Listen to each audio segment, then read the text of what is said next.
अस्सलामुअलैकुम। JATV में आप दोस्तों को खुश आमदीद। जम्मू कश्मीर की ताज़ा तरीन खबरों के साथ आपकी खिदमत में हाजिर हैं। आज तारीख है 24 अक्टूबर 2025 और दिन है जुमतुल मुबारक का। सबसे पहले हम रोशनी डालेंगे जम्मू कश्मीर की अहम तरीन खबरों पर। राज्यसभा की 4 खाली नशिस्तों के इंतखाबात, असम्बली में वोटिंग आज। बीजेपी को बाहर रखने के लिए NC उम्मीदवार की हिमायत करेंगे, महबूबा मुफ्ती।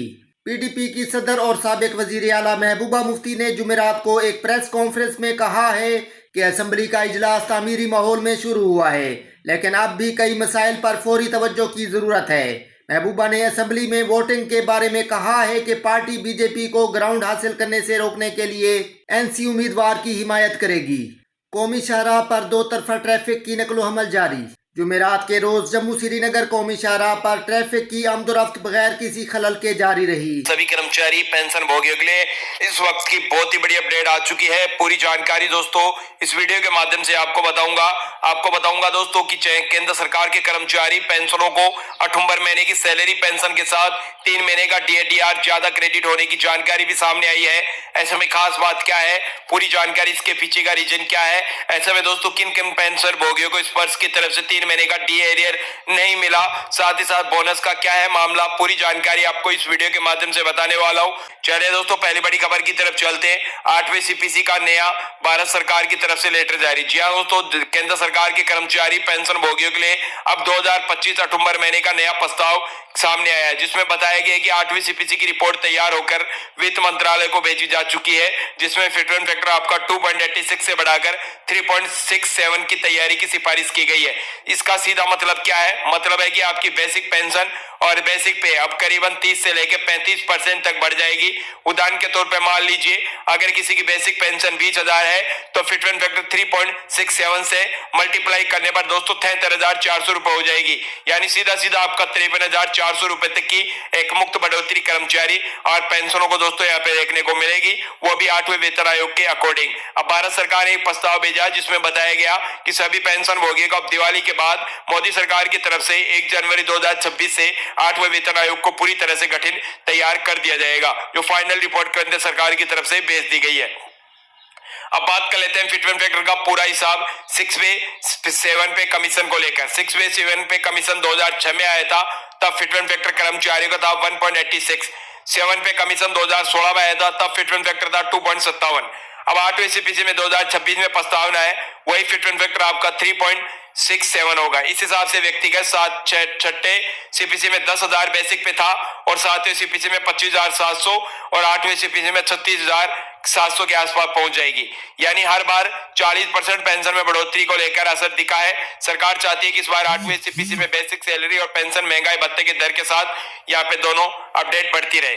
अब बात कर लेते हैं स्पर्श द्वारा एरियर का अधिक भुगतान एक पेंशन भोगियों को दोस्तों मामला क्या है, बात कर लेते हैं। स्पर्श के पिछले कुछ महीनों से कई पेंशनों को जुलाई, अगस्त, सितंबर और DAR स्पर्श पोर्टल से मिले हैं, लेकिन कुछ कम मामलों में पाया है कि अधिक भुगतान किया गया है पेंशन भोगियों को। जैसा कि किसी पेंशनों को दोस्तों 12,600 रुपए बनता था, लेकिन स्पर्श ने 15,300 रुपए क्रेडिट किया गया। एक पेंशन भोगी थी हमारे चैनल के माध्यम से, तो इस मामले में दोस्तों PCD विभाग पर निर्देशक जारी किए गए। जिन पेंशनों को अधिक भुगतान हुआ है उसे रिकवरी नहीं की जाएगी। जी हाँ दोस्तों, आप ध्यान रखिएगा, बल्कि अगली पेमेंट एडजस्ट में उसका समायोजन किया जाएगा।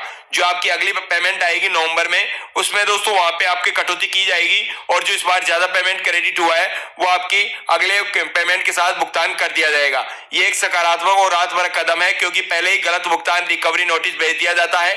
अब इस पर धीरे धीरे ज्यादा केंद्र सरकार की तरफ से इस पर बड़ा अपडेट आ चुका है। अब बात कर लेते हैं दूसरी बड़ी अपडेट की। कोर्ट का एक आदेश, एरियर के साथ ब्याज भी दो। सरकार की तरफ से लाखों पूर्व सैनिकों के लिए एक बहुत ही बड़ी अपडेट आई है। बात है उस मामले के जिससे देश भर के पेंशन चेहरे पे मुस्कान ला सकती है। हालांकि एक पूर्व सैनिकों ने कोर्ट में एक याचिका दायर की गई थी, जिसमें PAOR उनका एरियर बहुत देर से दिया गया, लेकिन कई महीनों में देरी के बाद जब भुगतान किया गया तो कोर्ट ने कहा अगर सरकार विभाग किसी भी पेंशनों का पैसा रोकता है या पेंशनों का हक छीनने के बराबर है तो इसलिए केवल एरिया नहीं, उस पर ब्याज इंटरेस्ट भी देना होगा। कोर्ट के ब्याज के दर सामने 6% तय किया गया है। यह कहा गया है कि भविष्य में यदि किसी पेंशनों के देरी से भुगतान किया जाता है तो ब्याज देना विभाग की खुद की जिम्मेदारी होगी। यह आदेश अब तक सभी रक्षा लेखा कार्यालय और पीएओ और पीसीडी विभाग के लिए मिसाल बन चुका है, जिससे भारतीय कर्मचारी पेंशन भोगी काफी खुश है। जबकि मालबरदार ट्रकों ने कश्मीर से जम्मू की तरफ यकतरफा ट्रैफिक में सफर किया। जुमेरात की सुबह बनिहाल रामबिन सेक्टर में आसमान पर हल्के हल्के बादल भी छाए रहे। ट्रैफिक पुलिस हुकाम ने कश्मीर उज़्मा को बताया है कि जुमेरात की सुबह से श्रीनगर और जम्मू से मुसाफिर गाड़ियों को दोनों तरफ से ट्रैफिक में चलने की इजाज़त थी और नगरोटा और काजीगंज टनल पार करने के लिए ट्रैफिक पुलिस की तरफ से मुकर्रा औकात के अंदर अंदर ही मुसाफिर गाड़ियों को चलने की इजाज़त थी। गैर कानूनी कानकुनी मुलविसीन पर 24,000 रुपये जुर्माना आयद, 3 गाड़ियां जब्त। गांदरबल में पुलिस ने महकमा कानकुनी और अर्जियात के साथ कार्रवाई के दौरान गैर कानूनी कानकुनी में मुलविस 3 गाड़ियों को जब्त किया है। बडगाम और शोपियां में 2 मंशियात फरोश गिरफ्तार। पुलिस ने शोपियां और बडगाम में 2 मंशियात फरोशों को गिरफ्तार करके उनके कब्जे से ममनुआ एशिया बरामद की हैं। डिप्टी कमिश्नर श्रीनगर का कमरवारी का दौरा, नूरजहां पुल को फौरी तौर पर मुकम्मल करने की हिदायत। डिप्टी कमिश्नर श्रीनगर अक्षय लाबरो ने कमरवारी में 14.77 करोड़ रुपए की लागत से दरियाए जेहलम पर मुकम्मल होने वाले अहम पुल का दौरा किया और जारी कामों की पेशरफ्त का जायजा लिया।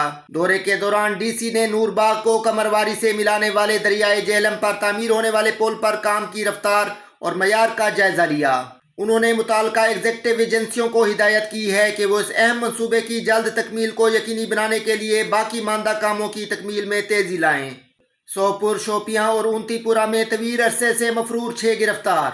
सोपुर, शोपियां और ऊंतीपुरा में मफरूर इश्तिहारी मुजरमों के खिलाफ अपने मुसलसल क्रैकडाउन के तसलसल में पुलिस ने सोपुर, शोपियां और ऊंतीपुरा में तवील अरसे से मफरूर 6 को गिरफ्तार किया है, जो अलग अलग मुकदमात में बरसों से फरार थे। सोपुर, शोपियां और ऊंतीपुरा में मफरूर इश्तिहारी मुजरमों के खिलाफ अपने मुसलसल क्रैकडाउन के तसलसल में पुलिस ने सोपुर, शोपियां और ऊंतीपुरा में तवील अरसे से मफरूर 6 को गिरफ्तार किया है, जो अलग अलग मुकदमात में बरसों से फरार थे। मेराज मलिक की नज़रबंदी का मामला, कानून साज असम्बली के बाहर मेंबरान का एहतजाज। जम्मू कश्मीर कानून साज असम्बली के खिज़ां इजलास से पहले दिन मुतादिद कानून साजों ने पुरअमन एहतजाज किया, जिस दौरान उन्होंने जेल में नजरबंद डोडा के मेंबर असम्बली मेराज मलिक की रिहाई का मुतालबा किया। मियां अल्ताफ का जम्मू पूंछ शाहराह पर काम की सुस्त रफ्तारी पर बरहमी का इजहार, हाईवे खस्ता हाली का शिकार। तरक्की के अज़म को बरकरार रखने में नाकाम रहने पर BRO को तनकीद का निशाना बनाया। राजौरी पार्लिमानी हल्का की नुमाइंदगी करने वाले मेंबर पार्लियामेंट मियां अल्ताफ अहमद ने स्ट्रेटेजिक लिहाज से अहम 2020 किलोमीटर तवील जम्मू पूंछ हाईवे की बिगड़ती हुई हालत और तामीर की सुस्त रफ्तार पर अपने अदम इत्मीनान का इजहार किया है। 220 किलोमीटर तवील जम्मू पूंछ हाईवे की मौजूदा हालत पर तशवीश का इजहार करते हुए अल्ताफ ने जोर देकर कहा है कि इसकी खराब हालत अवाम के लिए काफ़ी तकलीफ का बायस बनी हुई है। उन्होंने BRO की जानिब से इस मंसूबे पर सुस्त पेशरफ्त पर तनकीद करते हुए कहा कि इसने सड़क की स्ट्रेटेजिक अहमियत को नुकसान पहुंचाया है और इस सड़क की तेज़ रफ्तार तरक्की के अज़म को बरकरार रखने में नाकाम रहा है। मियां अल्ताफ ने जिम्मेदार हुकाम से मुतालबा किया है कि वो इन मसाइल को फौरी तौर पर हल करें और सड़कों की हालत बेहतर बनाने के लिए ज़रूरी इक़दामात को तेज़ करें। ये सड़कें जो जम्मू कश्मीर के अंदर राब्ते के लिए अहम हैं। गुलाम अली खटाना की वज़ीर दिफा राजनाथ सिंह से मुलाकात, जम्मू कश्मीर में सरहदी सलामती, फौजियों की बहबूद और तरक्की पर तबादला ख्याल। राज्यसभा के रुकन और BJP के सीनियर लीडर गुलाम अली खटाना ने नई दिल्ली में वज़ीर दिफा राजनाथ सिंह से मौजूदा सिक्योरिटी सूरत हाल, सरहदी इंतजाम और जम्मू कश्मीर के सरहदी इलाकों में रहने वाले फौजियों और शहरियों की फलाह बहबूद के इक़दामात पर तफसीली तबादला ख्याल किया। बातचीत के दौरान खटाना ने जम्मू कश्मीर की हिंदुस्तान के दिफा की फ्रंट लाइन के तौर पर अहम स्ट्रेटेजिक अहमियत को उजागर किया।